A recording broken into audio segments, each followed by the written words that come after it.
உழைப்பின் ஒளி. ஒரு சித்தர் கதை. ஒரு காலத்தில் மலை அடிவாரத்தில் ஒரு சிறிய குடிசை இருந்தது. அதில் வாழ்ந்தவன் முத்து. முத்து மிகவும் ஏழை. அவனிடம் பொன் இல்லை, பணம் இல்லை.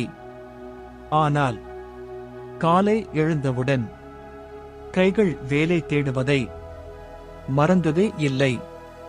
காடு வெட்டுவான், மரம் சுமப்பான், வயலில் உழைப்பான்.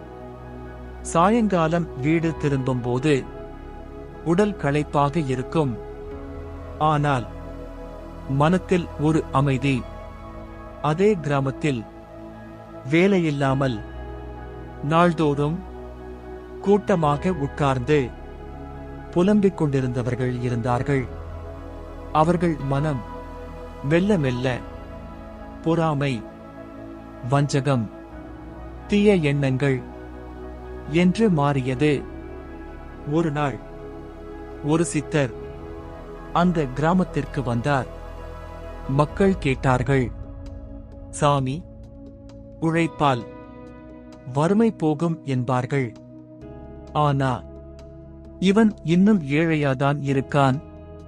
சித்தர் முத்துவை பார்த்து மெதுவாக சொன்னார், உழைப்பு வறுமையை மட்டும் விரட்டவில்லை, வேலை இல்லாத மனதில் பிறக்கும் தீமையையும் திரட்டிப் போக்குகிறது. அவர் தொடர்ந்து சொன்னார், சோம்பல் தீமையின் விதை, உழைப்பு அந்த விதை முளைக்காதபடி காப்பாற்றும் மண்டு.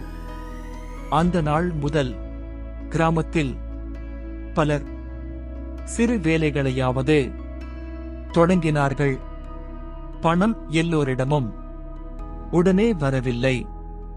ஆனால் பொறாமை குறைந்தது, வஞ்சகம் மறைந்தது, மன அமைதி பிறந்தது. முத்து எப்போதும் போல உழைத்துக் கொண்டே இருந்தான். அவன் பணக்காரன் ஆகவில்லை.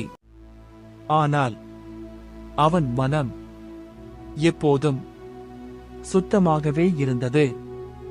சித்தர் முடிவுரை: உழைப்பு வாழ்வாதாரம் மட்டும் அல்ல, அது மனத்திற்கான மருந்து.